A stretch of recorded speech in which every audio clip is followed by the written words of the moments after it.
लेकिन वो राजपूत जो अपने कपड़ों में जाहिर में बुझा हुआ खंजर लिए बैठा था, वहीं पे बैठा रहा। जब नहीं उठा तो सरकार गरीब नवाज फरमाते हैं तुम भी उठो, अगर तुम्हारा मकसद पूरा हो गया हो। अगर मकसद पूरा ना हुआ हो तो अपने मकसद को पूरा करो। इतना सुनना था कि बदन कांपने लगा। ख्वाजा ने फरमाया कि जो जिस मकसद से आया था अपने मकसद को पूरा करके चला गया, तुम किस लिए बैठे हो? तुम भी अपने मकसद को पूरा करो। जब मेरे गरीब नवाज ने इतना फरमाया तो वो राजपूत कहता है हम तो तकरीर सुनने आए थे। सरकार गरीब नवाज फरमाते हैं जो तकरीर सुनने के लिए आते हैं वो कपड़ों में जहर से बुझा हुआ खंजर लेके नहीं आते हैं। जब इतना सुना तो हक्का बहका रह गया और बहाने करने लगा, फकीर ऐ दुर्वेश, मैं अपने कपड़ों में खंजर छुपा के इसलिए लाया हूँ क्योंकि ये राजपूतों की शान है, राजस्थान का उसूल है, राजस्थान का तरीका है कि लोग अपनी कमर से खंजर बांध के रखते हैं। उस वक्त मेरे ख्वाजा मुस्कुराए और मुस्कुराने के बाद इरशाद फरमाया तुम ये कहते हो कि खंजर को कमर में बांध के लाना हिंदुस्तान वालों का रस्म है, रिवाज है, तो ये बताओ पृथ्वीराज के दरबार में मेरी जान के बदले आदि हुकूमत का सौदा करना ये किसका रस्म और रिवाज है? इतना सुनना था, वहीं पे ढेर हो गया, पैरों के नीचे से जमीन निकल गई, अपने सर को झुका दिया, अर्ज करने लगा ऐ ख्वाजा गरीब नवाज, ये बातें तो पृथ्वीराज और मेरे बीच हुई थी, किसी तीसरे ने इन बातों को नहीं सुना। अरे जब अजमेर की धरती पर बैठकर ख्वाजा गरीब नवाज की समाअत का आलम ये है तो मदीने के मुस्तफा जाले रहमत की समाअत का आलम ये होगा। इसीलिए तो बरेली के कलंदर ने कलम उठाया, इमाम इश्क मोहब्बत सैयदी सरकार आला हज़रत फाज़िल बरेलवी पुकार उठे, दूर और नज़दीक के सुनने वाले वो कौन, काने लाले क़यामत पे लाखों सलाम। शैतान से मुरीदों को बचा लेते हो, मकरे शैतान से मुरीदों को बचा लेते हो, इसलिए पीर तुझे अपना बनाया ख्वाजा, इसलिए पीर तुझे अपना बनाया ख्वाजा। सैयदे खस्ता को उम्मीदे हुजूरी कब थी, सैयदे खस्ता को उम्मीदे हुजूरी कब थी, सदके जाऊं तेरे क्या खूब बुलाया ख्वाजा, सदके जाऊं तेरे क्या खूब बुलाया ख्वाजा। हम सरकार गरीब नवाज रदी अल्लाह ताला अन्हो का जिक्र पाक कर रहे हैं और शादी की महफिल में बैठे हैं। ये महफिल पाक जश्न शादी खाना आबादी के ताल्लुक से सजाई गई है और बड़े मुबारक बात के काबिल हैं कि जिन्होंने अपनी शादी में अल्लाह के रसूल सल्लल्लाहु अलैहि वसल्लम के जिक्र पाक की महफिल को सजाया है। वरना हालात आपकी निगाहों के सामने है, मुल्क के हालात भी आपकी निगाहों के सामने है और हमारी कौम हमारे माशरे के हालात भी आपकी निगाहों के सामने है। जब इंसान को खुशियां मयस्सर आती हैं तो वो किस तरीके से अपनी खुशियों के मौके पर अपने पैसे को शैतानी रसूमात और शैतानी कामों में खर्च करके बर्बाद करता है और वो ये भूल जाता है कि हम किसी की नकल करने के लिए पैदा नहीं हुए थे, हम यहूदियों के रास्तों पे चलने के लिए पैदा नहीं हुए थे, हम नसरानियों के तरीकों पे अमल करने के लिए पैदा नहीं हुए थे, हम किसी के ज़ाब्ते और किसी के रास्ते को पकड़ने के लिए पैदा नहीं हुए थे, हम किसी के मिजाज के तरीके से जीने के लिए पैदा नहीं हुए थे, बल्कि दुनिया को बताने के लिए पैदा हुए थे कि जब मुसलमान गमगीन होता है तब भी अल्लाह रसूल का जिक्र किया करता है, जब मुसलमान खुशी मनाता है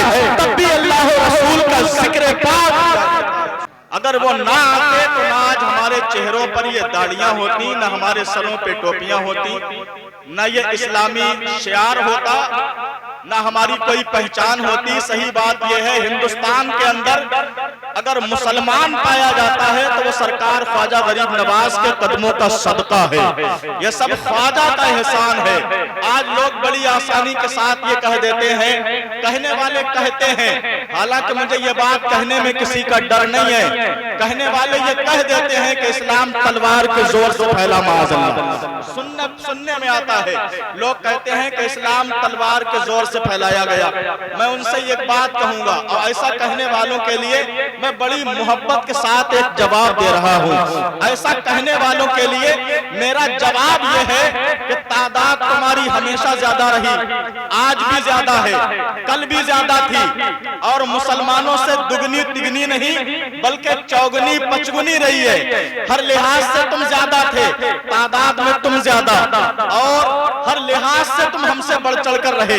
अगर कोई ये कहे कि सामने दो गिरोह आपस में टकरा रहे हैं, एक गिरोह में 10 लोग हैं, एक गिरोह में 10,000 लोग हैं, और 10,000 वाले गिरोह पे कोई इल्जाम लगाए कि तुमने तलवार के जोर पे इन्हें झुका लिया होगा। अगर कोई ये कहता है कि इस्लाम तलवार के जोर पे फैला है, तो मैं उन कहने वालों के लिए जवाब देके जा रहा हूँ। अगर तुम ये कहते हो इस्लाम तलवार के जोर पे फैला है, इसका मतलब है कि तुमसे बड़ा बुज़दिल कोई नहीं है, तुमसे बड़ा कमजोर कोई नहीं है, तुमसे बड़ा निकम्मा कोई नहीं हो सकता है, क्योंकि तुम जिस पे इल्जाम लगा रहे हो वो कौम हमेशा कमजोर रही है, माली एतबार से भी कमजोर रहे हैं, तादाद के लिहाज से भी कमजोर रहे हैं। फिर अगर तुम ये इल्जाम लगाते हो इस्लाम तलवार के जोर से फैला है, तो ये इल्जाम तुम हम पे नहीं लगा रहे हो, बल्कि अपनी बुज़दिली का मुजाहिरा कर रहे हो कि तुम कितने बड़े बुज़दिल हो,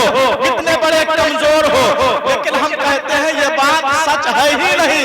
तुम कहते हो इस्लाम तलवार के जोर से फैला है, हम कभी नहीं कहते, और न हम इस बात को मानते हैं, बल्कि हम ये मानते हैं इस्लाम तलवार के जोर से फैला जरूर है, लेकिन वो तलवार लोहे की तलवार नहीं थी, वो तलवार स्टील की तलवार नहीं थी, बल्कि वो तलवार अखलाक की तलवार है, जो गरीब नवाज ने हिंदुस्तान के अंदर अपने अखलाक को, अपने किरदार को पेश किया है। तो मेरे ख्वाजा के किरदार को देखने के बाद, उनके अखलाक को देखने के बाद, उनकी आदत करीमा को देखने के बाद लोग आते गए, और अखलाक की तलवार के सामने, किरदार की तलवार के सामने ढेर होते गए, ख्वाजा के कदमों में गिरते गए, और जो ख्वाजा के कदमों में गिर गया, ख्वाजा ने उसके सर पे हाथ रखा, इतना बुलंद कर दिया, इतना बुलंद कर दिया कि जमीन की पस्ती से उठा के आसमान की बुलंदियां। इसीलिए तो किसी कहने वाले ने कहा ख्वाजा-ए हिंद वो दरबार है आला तेरा, ख्वाजा-ए हिंद वो दरबार है आला तेरा, कभी महरूम नहीं मांगने वाला तेरा, कभी महरूम नहीं मांगने वाला तेरा।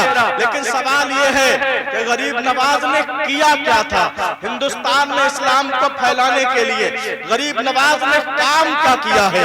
गरीब नवाज रज़ी अल्लाह तआला अन्हु ने किस तरीके के काम किए हैं? तो गरीब नवाज ने वही किया था जो मक्के में मेरे नबी मुहम्मद रसूलुल्लाह ने किया था, जो मदीने में आमिना के लाल ने किया था, और वो काम ये किया था अगर भूखा आ रहा है तो ख्वाजा उसे खिला रहे हैं, प्यासा आ रहा है तो सैराब किया जा रहा है, रूह की तस्कीन पाने वाले आए, रूह बेकरार लेकर आए तो ख्वाजा ने उन्हें तस्कीन अता फरमाई है।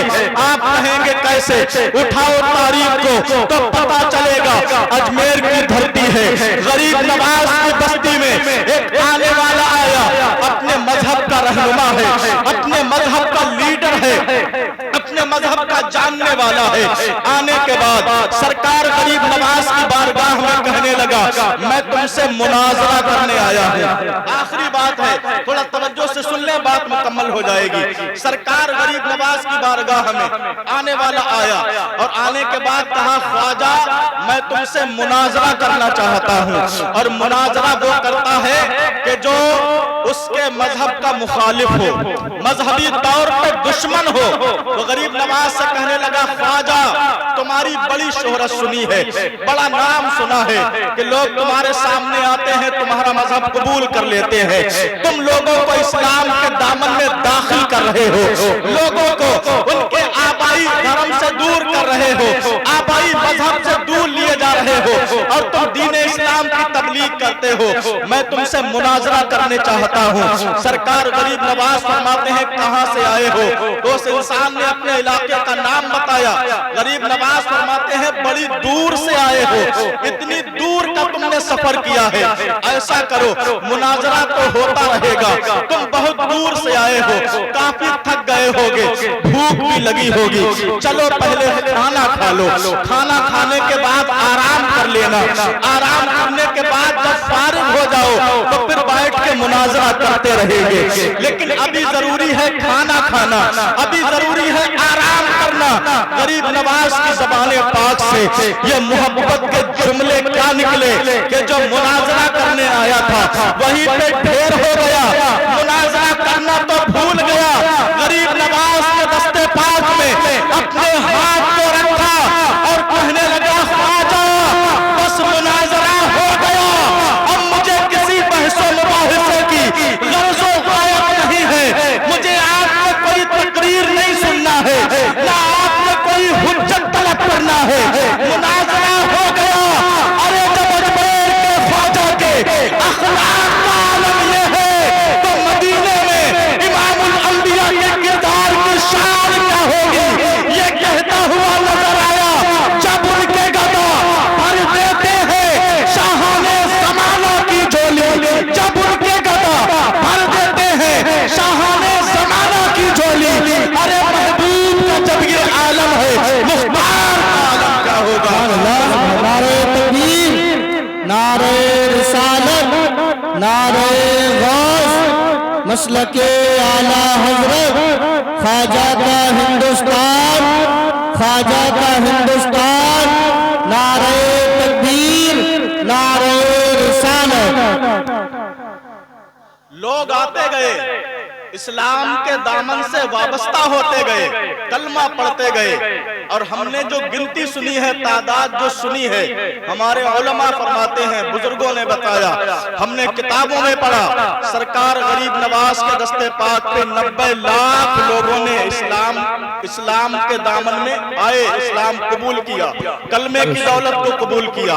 तो ये 90 लाख की गिनती कैसे हुई? सरकार गरीब नवाज रज़ी अल्लाह तआला अन्हु से जब पृथ्वीराज सिंह चौहान परेशान हो गया, राय पथौरा उठा गया कि ये फकीर आए दिन लोगों को मुसलमान बनाता रहता है, लोग इसके करीब आते हैं, इसके मजहब को कबूल कर लेते हैं। आखिर परेशान हो गया तो उसने कहा क्या किया जाए? एक राजपूत को बुलाया और बुलाने के बाद कहा, इस दुर्वेश के पास जाओ, इसे कत्ल कर दो, और यकीन रखो अगर तुमने इस फकीर को कत्ल कर दिया तो मैं तुम्हें इनाम में आधा हिंदुस्तान दे सकता हूँ, हिंदुस्तान की आधी हुकूमत तेरे नाम कर दूंगा। गरीब नवाज रज़ी अल्लाह तआला अन्हु की ज़ात पाक है, मेरे ख्वाजा अपने दीवानों के झुरमुट में तशरीफ फरमा है, तबलीगे दीन चल रही है, लोगों को इस्लाम सिखाया जा रहा है। गरीब नवाज की महफिल में एक राजपूत आया, अपने कपड़ों में ज़ाहिर से बुझा हुआ खंजर छुपाए बैठा है। सरकार गरीब नवाज ने लोगों को इस्लाम के उसूल समझाए, दीन की बातें बताई, उसके बाद कहा कि महफिल का इख्तिताम हो गया, आप लोग अपने घर पे जाएं। एक एक इंसान उठता गया, जाता गया। सरकार गरीब नवाज फरमाते हैं, मेरा मकसद था दीन की बात बताना, सो मेरा मकसद पूरा हो गया। तुम्हारा मकसद था दीन की बात को सुन लेना, तुम्हारा मकसद भी पूरा हो गया। अगर तुम्हारा मकसद पूरा हो गया हो तो तुम भी उठो, अपने घर को चले जाओ। लोग जाने लगे, लेकिन वो राजपूत जो अपने कपड़ों में ज़ाहिर में बुझा हुआ खंजर लिए बैठा था, वहीं पे बैठा रहा। जब नहीं उठा तो सरकार गरीब नवाज फरमाते हैं, तुम भी उठो, अगर तुम्हारा मकसद पूरा हो गया हो, अगर मकसद पूरा ना हुआ हो तो अपने मकसद को पूरा करो। इतना सुनना था कि बदन कांपने लगा। ख्वाजा ने फरमाया कि जो जिस मकसद से आया था